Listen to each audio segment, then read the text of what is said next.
So as I said, this evening we're going to be talking with our panelists. They're going to share a little bit with you about their background. They're going to share their story with you. But along that path, I'll maybe kind of guide the discussion toward maybe some good points that will help them to kind of unlock what their experiences are and the things that they really, really want to share with you this evening. So we're going to get things started. Panelists, you can answer in whatever order you please. If there's a question you're like, I need some more thought about that, take your time. If you feel like I want to skip that one, that's fine. That's fine too. We don't have to go in a row. Just whenever you feel like you want to jump in there. But just to get things rolling here. So again, I've spoken with all of our panelists, kind of got an idea of where they come from, so I know their stories a little bit. And one thing that I think I recognize in all of their stories was difficulties. All of us have difficulties, right? All of us have tragedies, trials. So if you could share a little bit, what were some of the difficult things that made it hard for you to pursue God, at least in the way that you pursue God today? I'll take the plunge. Okay. I think for me, the difficult things that I experienced in the pursuit of God came mostly, at least in the beginning, with not having a personal relationship with God.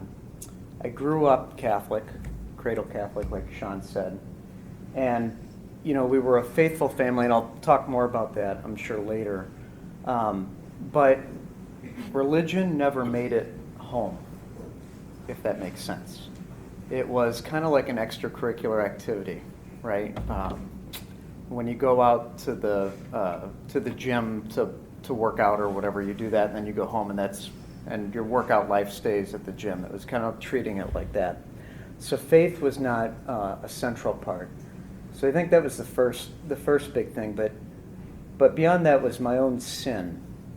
I had an attachment to sin, I think, for most of my life, and it's kind of one of those situations where when you're in the middle of it, you can't see beyond it, if that makes sense. Also, I would say like an illusion of self-reliance. If you don't learn to identify God working in your life, and you can't see Him in your life, then you start to kind of think that everything is running itself and that you're doing fine, and then you don't need to have that kind of relationship. So I think that was a big obstacle. And I don't think I really understood religion and faith and spirituality in their fullness, their beauty, and their breadth until much later, and a lot of that had to do with, of course, like sin and self-reliance and a lack of a personal relationship with God.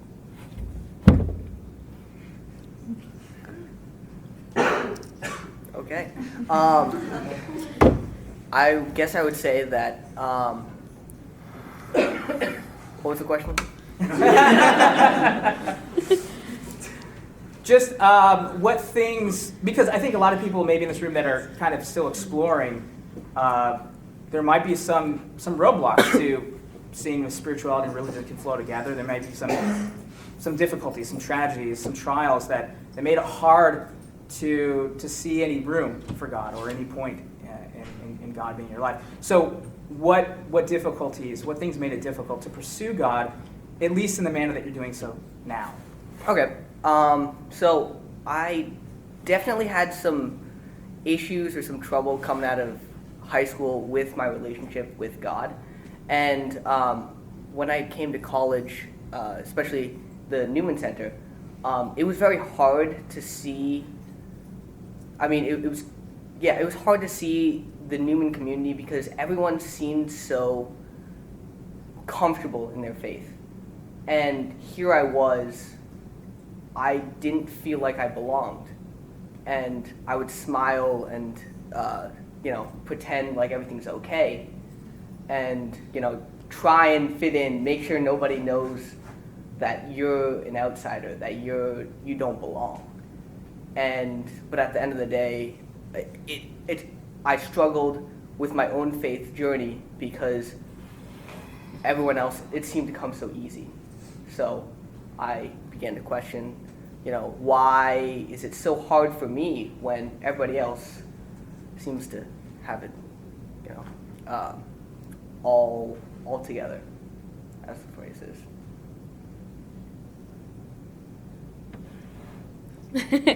Okay. A little similar to Paul. I mean, I was like raised Catholic and went through the sacraments, but I don't think we ever mentioned God in our house. And I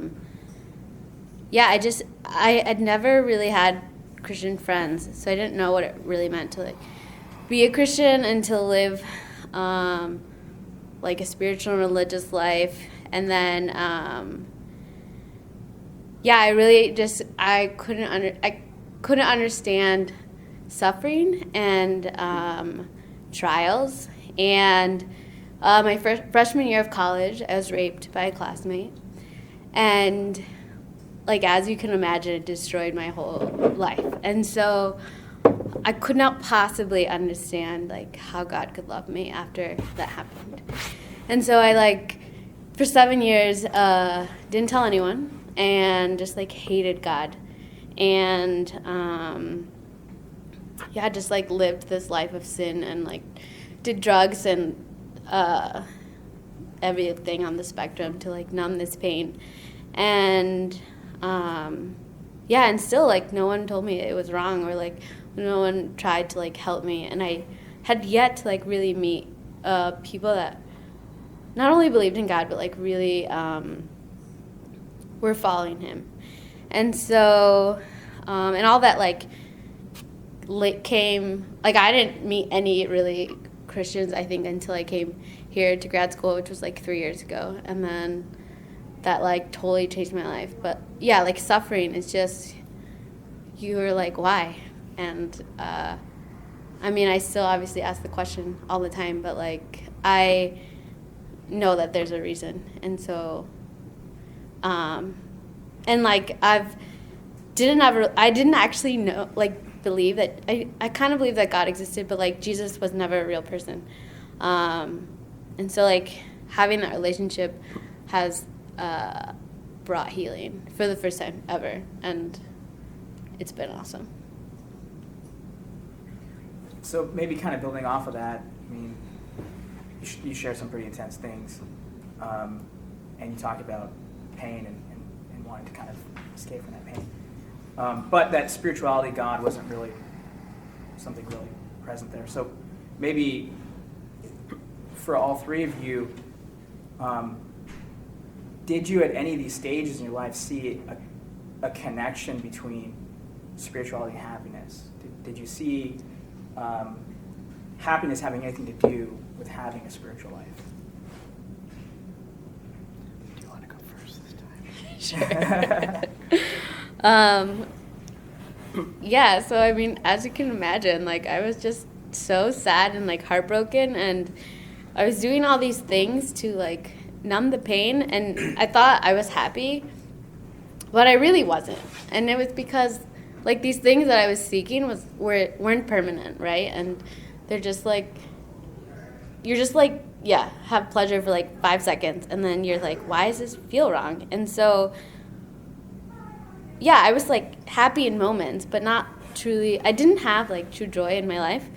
And yeah, like once I had my conversion and started really to live like a Christian life, and like separate from this like vicious cycle of sin, I just like really grew to be happy for the first time, like truly happy and like in love with the Lord. And I don't think I'd ever like felt that ever, that kind of like true joy, since like my conversion and like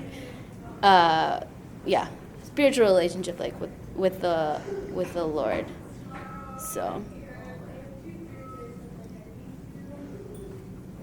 or Paul. Paul, you want to go second? Sure. The relationship between spirituality and happiness, yeah. So, St. Augustine has this line that everybody quotes all the time, right, and regurgitates.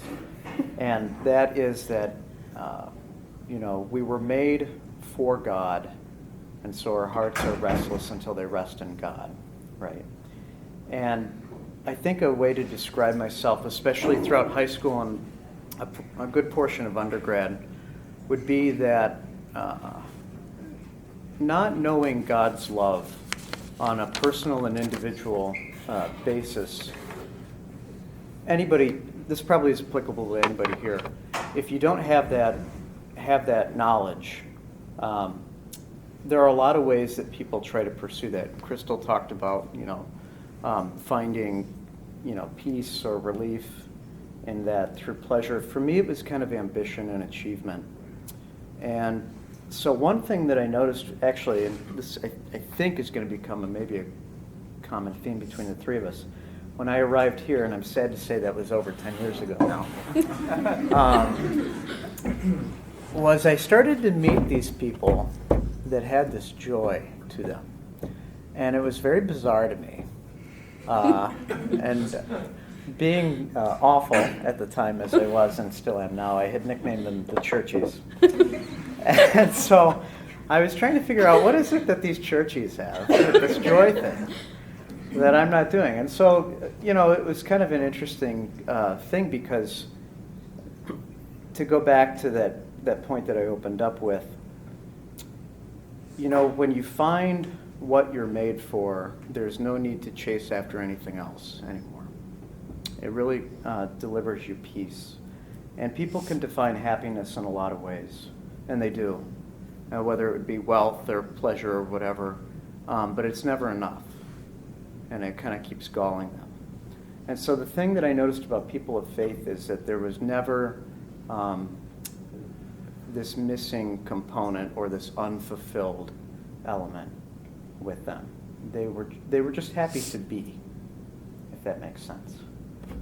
So I definitely saw a connection between spirituality and happiness, but I think the thing for me, at least at that point, was thinking that spirituality or spiritual life was some kind of heritable gift, right? That you either have it or you don't. Maybe it goes through your family line. Maybe it's a divine gift. I don't know.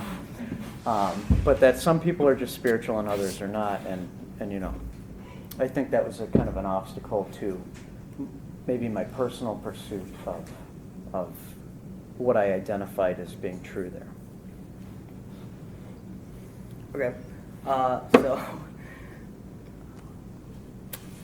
So when I was sort of at my lowest low, I really didn't care about, these happy people, the churchies. I sort of just said, you know what, yeah, I'd love what they have, but I'm not willing to work for it at that moment.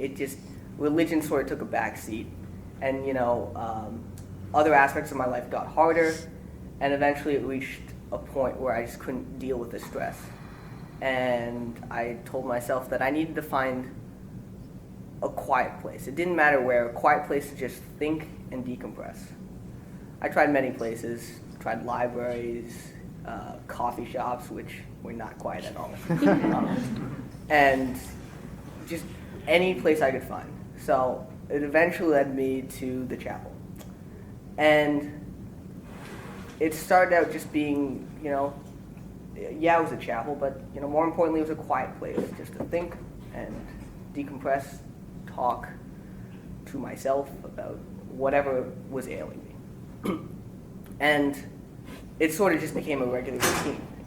I didn't think much of it at the time, but it sort of happened that every Sunday after Mass, Sunday night, I would just go to the chapel for a little bit. It'd be my way to decompress and, sort of push the reset button on the week, get ready for the next week. And it became such a routine, and then I became more and more comfortable with it. I eventually started, talking as if someone was listening on the other end, talking to I don't know who. And then, I sort of tried some more formalized forms of prayer. I would make this sign of the cross and actually start praying. And that was one of the moments that it sort of clicked with me that, hey, you can find happiness in being spiritual. I wasn't really religious yet. I didn't get why people went to mass or did this or that, other than the obvious reasons of, you go for the Eucharist. But I didn't get it for the most part. But that didn't matter. All that mattered at that moment was that I went to the chapel, I prayed every Sunday. That was my time, and that was a key moment because I was calm, de-stressed, and happy. So. Yeah, what's the next one? So, Paul might have answered this a little bit already.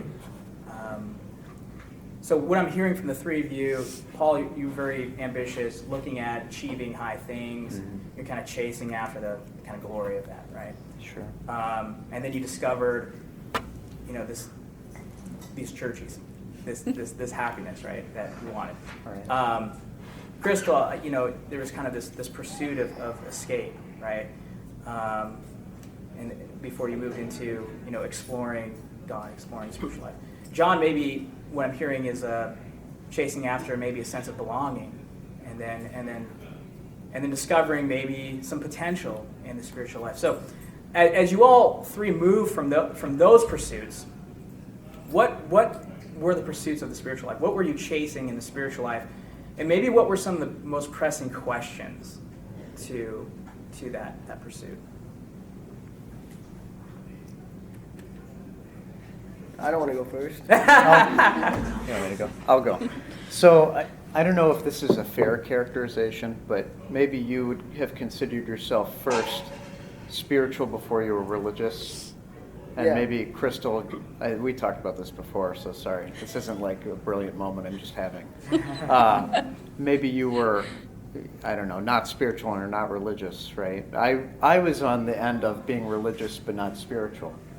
And so, which is a real thing, if you can believe it. Part of that was not knowing how to pray, right? And I was trying really hard. I was doing a lot of stuff. And absolutely, grace was getting through and God was working on me and all that. I mean, I was just that bad off that I had a long way to go. But I was going to Mass, Sundays and holy days and going to confession every so often and saying about 1 billion Hail Marys in front of that Pietà up at the chapel, but it never moved beyond the very basic fundamental stuff. And so it was doing a lot and trying to be there and check the boxes, right? But still having a garden or holding back my heart a little bit and not wanting God to actually change me, right? I wanted holiness without any transformation, which a lot of that had to happen. So I think that, the questions on the journey were what did I need to do to advance and what did I need to do to make it all work? And I think I had an approach to faith that was very mechanical, right? There were a lot of gears and a lot of parts, but the machine didn't seem to run like it should have for other people. So I think that that's what I and one thing I should mention too is that the good thing about that approach is that the answer usually then is you expose yourself to more and more of it. So you start increasingly spending more time in the chapel on these other things. And, there's something to be said for that too. God's grace was working, but it was the not willing to surrender my heart that was definitely the obstacle there, I think.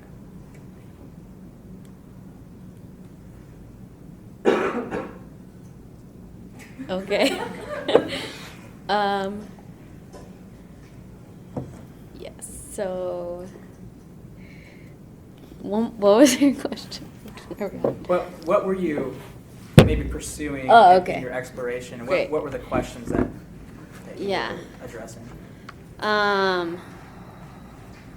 Yes, I think, obviously, like, suffering, like, why did these things happen, and, like, what is the purpose of suffering, and also, like, really love, and, like, how can not only, like, God love me, but how can I love others in a very, like, real, pure way. Like, that had never been an option before. So I was just, like, constantly seeking, like, genuine love and, like, friendship. And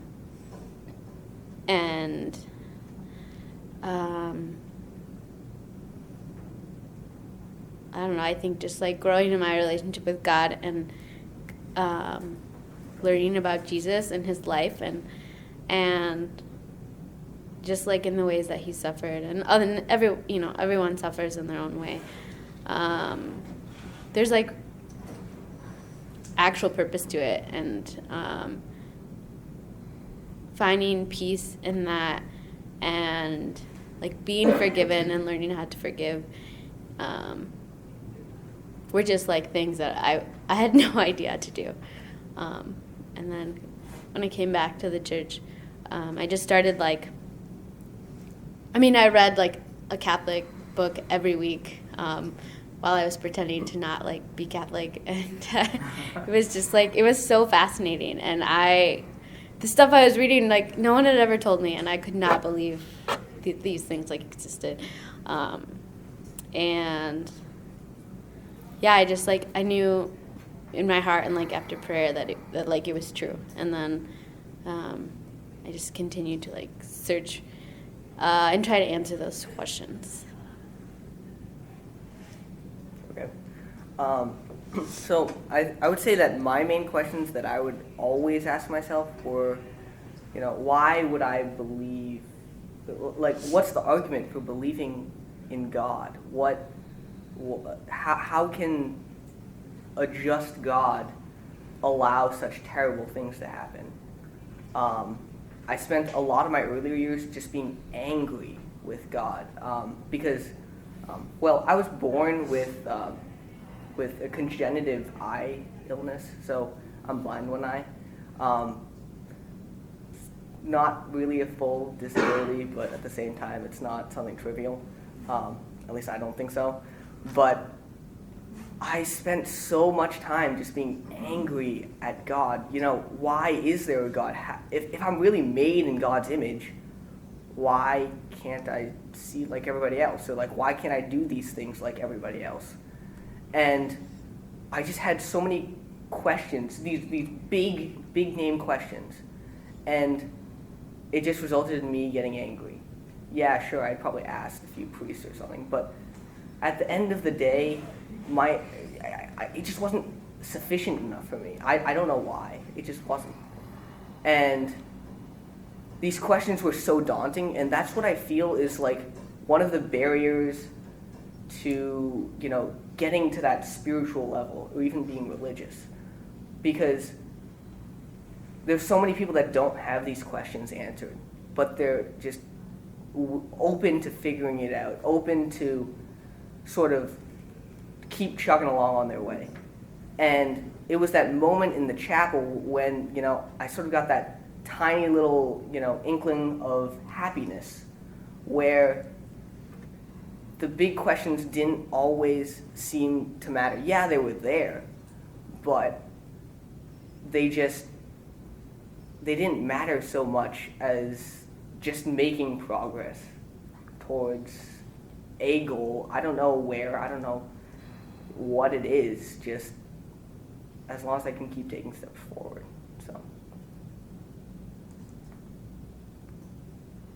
So, do you notice how there's a habit here that we've been going down the Paul and Krystal and Jon, even though I said they didn't have to do it that way. Do you want me to go first? This round. I just found it interesting that everyone's following the captain over here.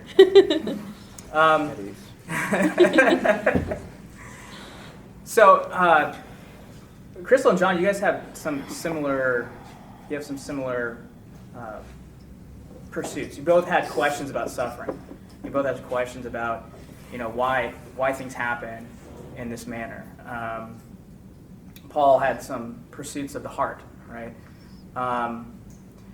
And so you guys all touched on this a little bit. Krystal shared, a little bit about how suddenly, the answers to some of that suffering arose in the person of Jesus. John shared a little bit about, these pivotal moments in the chapel, right? So these are little glimpses of maybe spirituality and religion beginning to intermingle, coming together in your stories. But if the three of you could maybe share a little bit more where religion and spirituality intersected in your stories and what that changed in your lives. And you don't have to go first, John, if you don't want to. I can go. That's okay. So, as Paul said, I think it's like the churchies. Well, when I was having these glimmers of happiness, these tiny morsels of it's like a nice chocolate to the end of the week. I don't know. I really like chocolate. So, Good stuff. yeah. So it made me realize that, maybe I can have what other people have, or what that, community that I was so isolated from has. And I guess, what was the question again? I Where started religion and talking. spirituality intersect. Oh, okay, Yeah. okay. And so I was like, okay, I'm going to try going to Mass again, or making an effort to go weekly. I'm going to try to, go to adoration, try to go to confession more. There were a lot of barriers to entry. I didn't feel comfortable doing a traditional confession, so I would reach out discreetly to one of the priests that I felt comfortable with, and I would say, hey, I'm really not comfortable with this, but could you show me how it's done? Could you give me a refresher? Because I wanted to try, because if this community, all these people, they got such happiness out of doing these things, why can't I? And I really felt that I could do it, It wasn't as hopeless as it was before. I go to Mass every week, which, probably most of you already do, but to me it was a big thing to go to Mass weekly. And I tried to listen more to the words that they were saying. Sometimes I just glaze over them. And I don't really fully get it, to be honest. I don't fully understand, I don't get that joy, that happiness that everyone else seems to get yet. But it's starting to become a thing, I think. Either that or it's a placebo effect.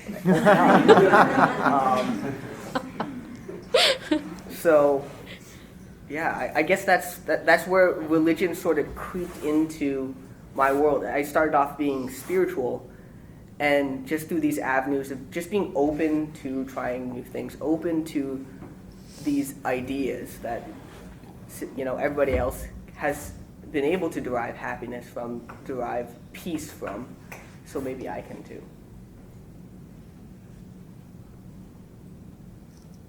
I don't know if I answered your question. But Yeah, that's right. Okay.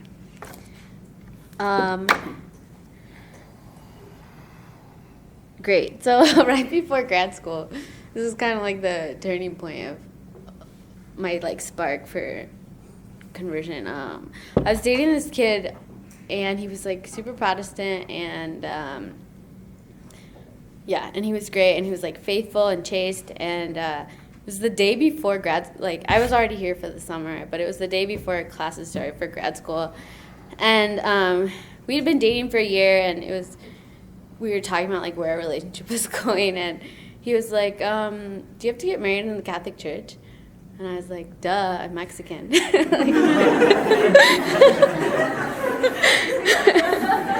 And he was like, but you haven't been to Mass in 7 years. I was like, yeah, but I'm still Catholic. I need to get married in a Catholic church. And he was like, I could never get married in a Catholic church. And I was just like, well, that's extreme, okay? And then and then he just started asking me all these questions about like the Catholic faith and like abortion, same-sex marriage, and like Mary and the Eucharist and confession. And I was like, I can't answer any of these. And it just like planted a seed, and I just like that was all I could think about for like for a while. And anyway, like during that conversation, like I was like, well, if you can't get married in a Catholic church, then we're breaking up, because like I have to get married in a Catholic church. And I had not been to Mass in 7 years, okay? Like it was so weird. And then I came back to U of I, and I was like bawling, and I was like crying. I was like, why am I so sad? And I just like didn't understand. And then I kind of like forgot about it. But then I was like, man, I should really like look into these questions that he was asking me. And like, I guess it's a valid point. Like if I want to get married in the Catholic church, I should probably figure out why, you know? And so I think like the thing that like really that I started with first was like Christian marriage and like chastity. And this guy that I dated, he was like just super faithful. And yeah, I had just like never dated someone chaste. And so I like started reading all these books, and eventually came to Theology of the Body, like the beginners. And I was like, oh my gosh, this is truth. And I like knew it, and it absolutely blew my mind, because no one had ever told me these things. And then just kept reading, and eventually I was like, I should probably check out this whole like religion, like God thing, church thing. And I must have tried like all the churches on campus before this one, because I was like, I cannot go back to the Catholic church. And I really struggled with the idea of confession and like why I need to. I mean, I said all the things that like people say, right? Like, why do I need to go to confession if I can just say my sins out loud? And so anyways, like I avoided this part of campus for like a good like 6 weeks, okay? And my office isn't far. It's like 5-minute walk. It's like right across from the Moral Platz. And one day I had to like walk past over here, and yeah, there was like people going into Mass. It was like 10 minutes before noon, and I was like, why are there people going inside? Like it's like I was like so weirded out, and it said like noon Mass, and I was like, oh well, I might as well try it like today. And so I like went in and sat down, and it was like 20 minutes, and I was like, wow, okay, that wasn't bad, you know, like, but I knew I couldn't receive, because like someone told me that I couldn't receive when I was younger, and yeah, and so I was just like, whatever, and then I left, and I was like, great, I never have to go back again, because I tried, and like, there wasn't anything like, whoa, and then I started going back the next day, and and I was going to daily Mass like for a month straight, and I was like I had no idea why I was going, and it was just like so freaky, because I was like leaving my office, like work, to like come here, and I couldn't explain it. And so yeah, and then like eventually my desire for the Eucharist was like so strong that I was like, man, I really probably have to go to confession, but I don't want to. And then I met a Focus missionary, and she was like really aggressive and serious, which was great because it's exactly what I needed. And I joined her Bible study, and luckily we were studying the sacraments, and she had asked me like, when was the last time I went to confession? And I said like, oh, it's like 8 years ago. And she like dragged me to confession the next day, and I like didn't want to go, but I like at the same time like I knew that I had to go. And yeah, as soon as I went to the confessional, and it was like Monsignor Ketchum, and at first I was terrified of him because I'd been going to Mass like, and he was just so loud, and I was like, oh my and I was just like, oh my gosh, like he's totally gonna judge me, and he's not gonna be like nice. It was just so dumb. And I was like, as soon as I sat down, I just started like bawling, and everything came out, and like he was so kind and like walked me through it, and I was in there for like 45 minutes just like bawling. And after that I was like, whoa, like God is real, like mercy and forgiveness, like I'd never felt it in my life. And I just like, honestly, I was like, this is like the weirdest feeling ever, but so great. And then that same day I got to like receive the Eucharist, and I like cried when I did, because I was like, oh my gosh, this is Jesus. And the priest was like, I know. And I was like, I know, but I didn't know. And like, after that Mass, I was like, wow, like I will give you my life, but it's going to be like really hard, so I need you to help me. And like, after that moment, I just was like trying to like eat as much of like Catholicism as I possibly could. And, yeah, just like started to like go to the daily Mass and like get involved in Newman, and like yeah, just like live a like really like faithful life. And it was really hard because I was like living this life of sin. So I was in the confessional for like every other day for like a year, because I just like couldn't let go of my sin, but I also like wanted Jesus. And then it came to a point where I was like, I can't like keep hurting me and Jesus, so I'm just gonna like give it up. And then just like continue to like, I don't know, the sacraments is like huge for me, and like scripture and adoration. I'd never seen adoration before in my life until coming here either. And so that's basically how like religion and like spirituality came together, and it's been awesome. Yeah. Sorry, that was long. It's okay. Mine meshed in part because as I lived here and went through college, I started dating progressively holier women. I shouldn't say that. So, but it was good because it started to challenge me. I started to see a lot of my shortcomings, right? And it highlighted a lot of areas that needed change. And so, because of this and other influences, I started going to daily Mass, which was different. I was always, right, holy days and Sundays and checking the boxes and doing all the things with the mechanics. But I started going to daily Mass, and then I went on active duty, and I got sent to Schriever Air Force Base, which is in this godforsaken part of Colorado. Not too far from Colorado Springs, though. So I lived in the Springs and commuted out to work. And being out there and not having friends, and, you know, never was a huge partier by any means. And there's a really, really heavy party and drinking culture, at least in my experience of the military. And so didn't really identify with military people like I had my friends here. And so I started going to daily Mass, you know, instead of once a week. It started becoming like 4 times a week. But to be consistent with kind of my theme up until that point, and my active duty days were off to a really good start and all of that, I started working on my master's because the Air Force expects officers to get a master's degree.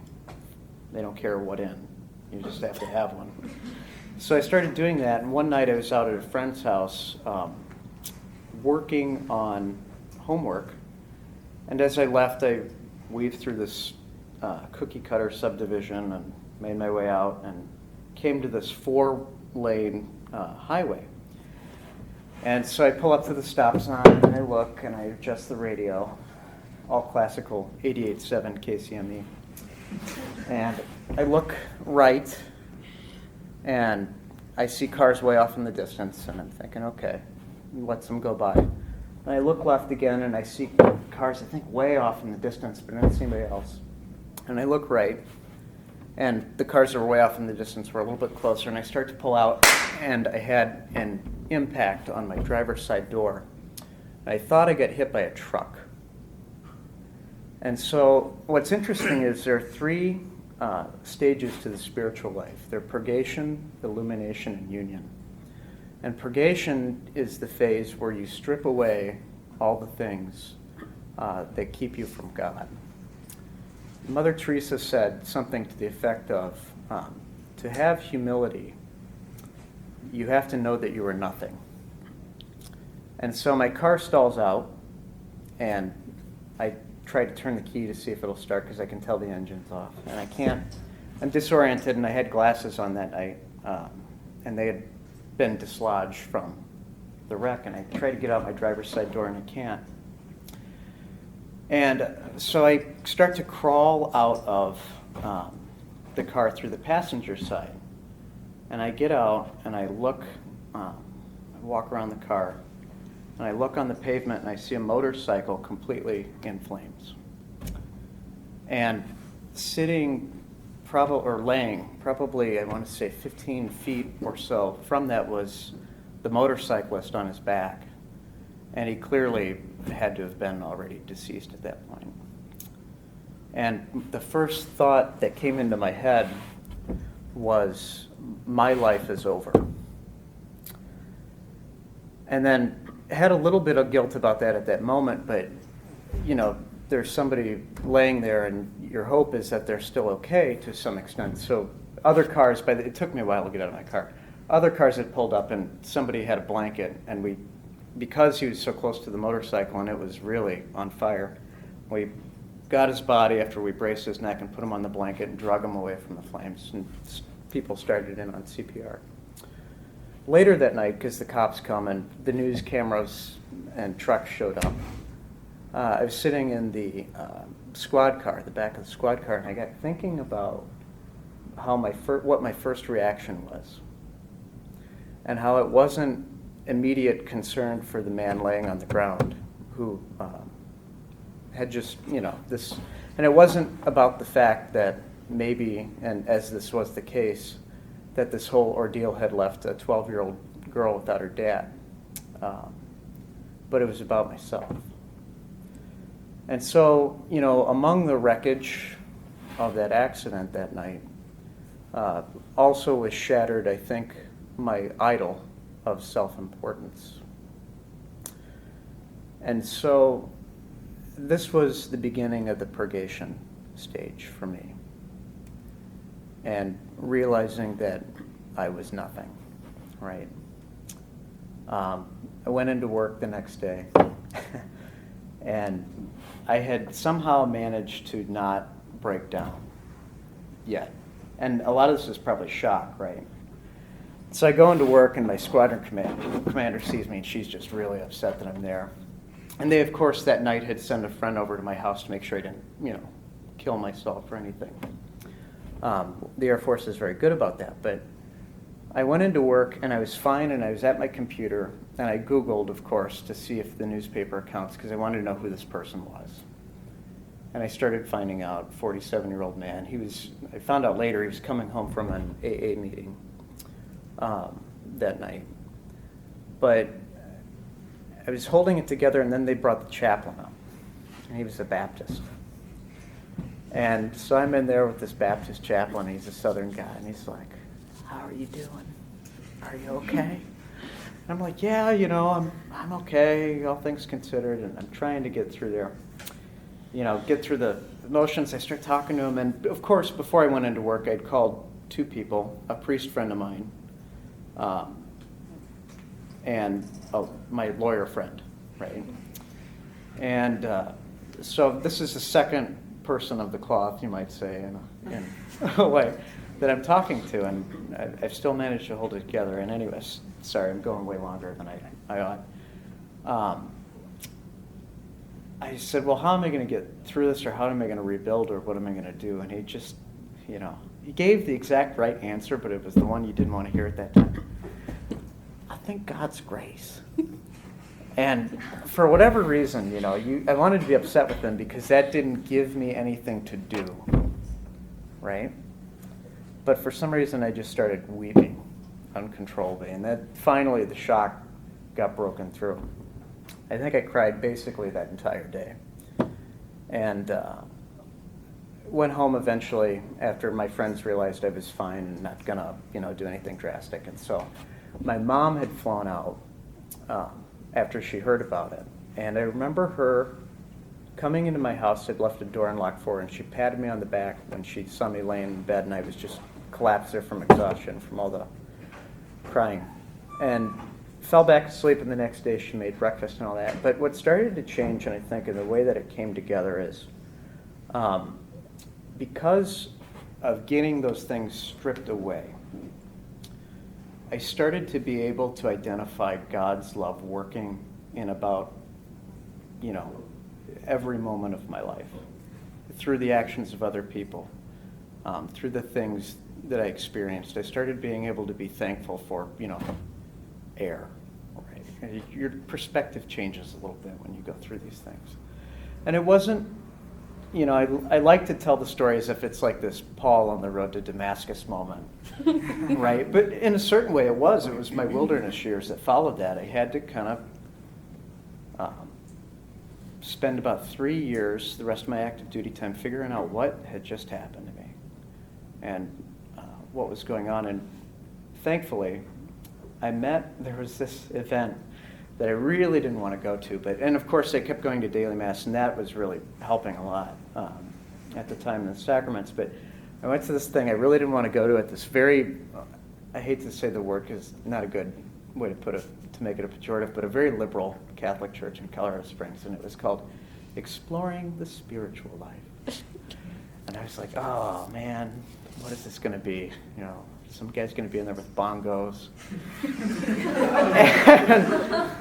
I showed up, and what it ended up being was this friend of mine, well, eventually became my friend, this guy who had been an evangelical Christian, who turned into a radical atheist, went through Buddhism, and then somehow circled back into Christianity, into Catholicism, but he had studied all the Eastern Christian theology, right, along the way.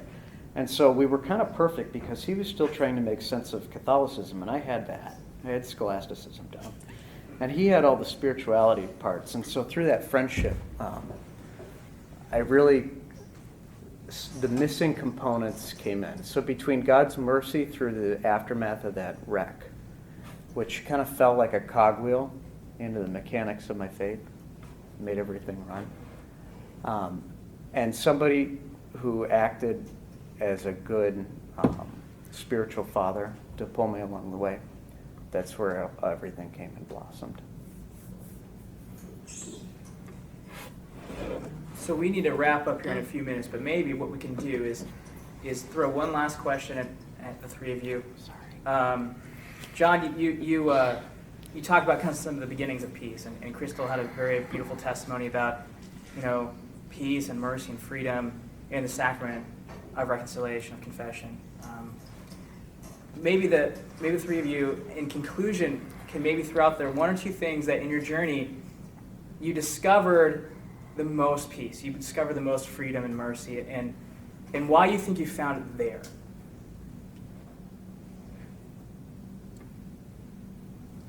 What are you?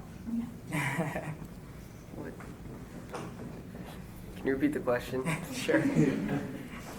In your journey, maybe one or two things where you found the most peace or freedom or mercy, and why you think it was in that thing, in that experience, that you found that peace and mercy and freedom. Okay.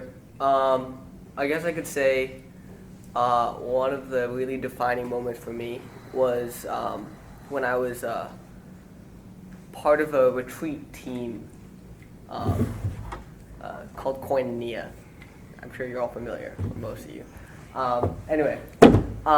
So throughout the whole process, I was entrenched in all of these churches, as you would say. I was in the thick of it. Everybody was happy all the time, literally all the time. It was quite disturbing, actually. And the whole time we were preparing for this retreat, I was thinking, man, I do not belong here. Why am I here? And just trying to smile along with them. And the meeting before the retreat, I had to give a testimony, and I was scared to death. I had no idea what I was going to say, and I ended up essentially pouring my heart out. I said everything about my faith journey that I was thinking about for years. And at that moment, the room went completely dead. Nobody was smiling. The retreat high was gone. And we weren't even on the retreat yet. Oh my gosh. And I was scared to death because I had essentially been found out, right? I voluntarily told them that I am not one of you.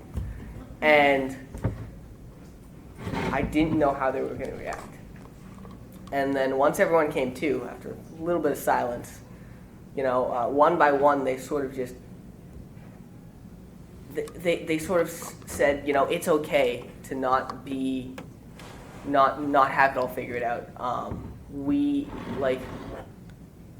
They would say that they didn't have it all figured out. They still had questions, and they were just dealing with it. They were going along. And it was that affirmation that changed my perspective on the community as a whole, because I had always viewed them as something that I aspire to be, something that I am not a part of.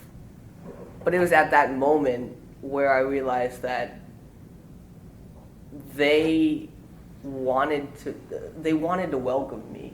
They wanted to help me out to just foster my journey. So I guess that was one of the defining moments. Thank you.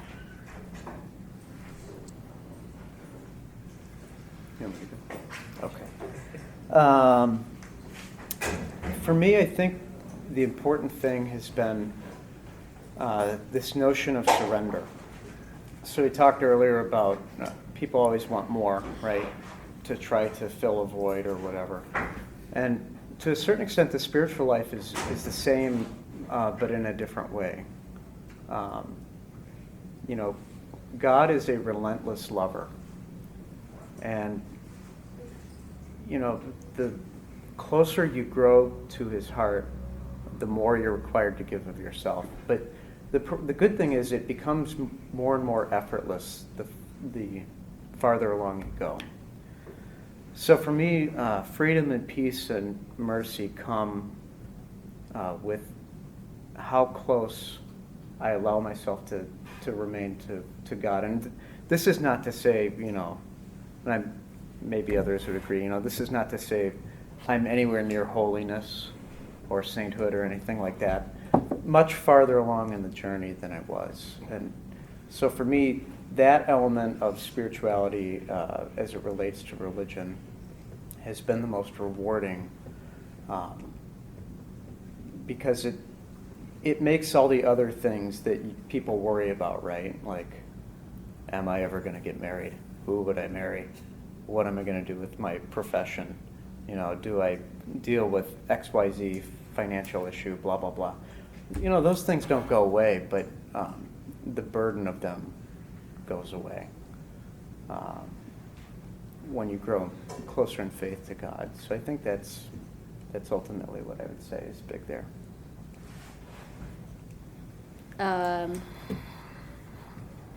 So for me,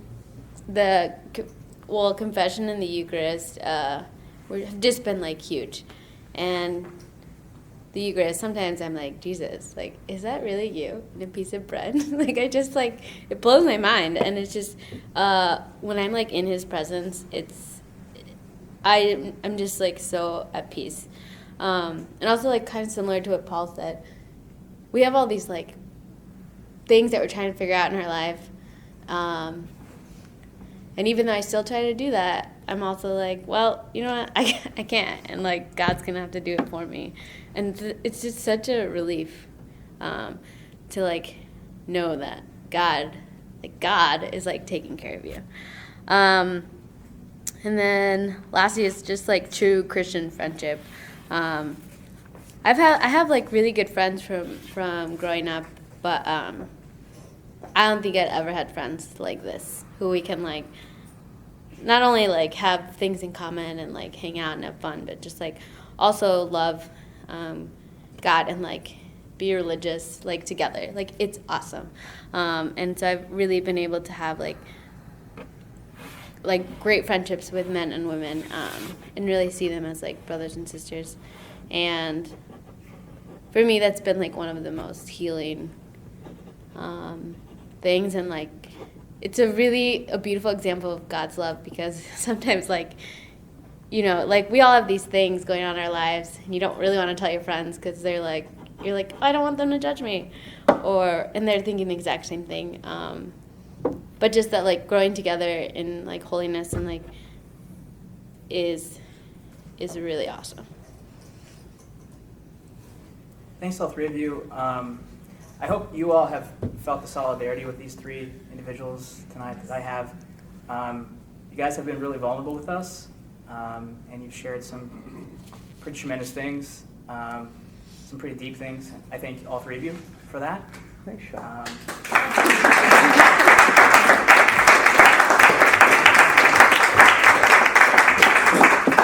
And hopefully, Jon and Krystal and Paul have given all of you something to think about too. Maybe some things you connected with their stories. Maybe there's some similar background there. So one thing that we want to do tonight is just kind of instigate some conversation, reflection on these things. And so again, I want to thank all three of you. You guys have really helped this evening. And the nuggets of wisdom you guys have shared, all three of you, and the intensity of your dedication to the topic. I appreciate it. So maybe if we could close with a very, very short prayer. And then if you guys want to grab snacks, cookies, drinks on your way out, if you want to mill around, that's fine. But we've got swing dancing here at 8:30, so unless you're in the mood for swing dancing, you probably want to head out at that point. So just a very short prayer. If you know this prayer, please join along. If not, just feel free to listen. In the name of the Father, the Son, and the Holy Spirit. Amen. Glory be to the Father, and to the Son, and to the Holy Spirit, as it was in the beginning, is now, and will be forever.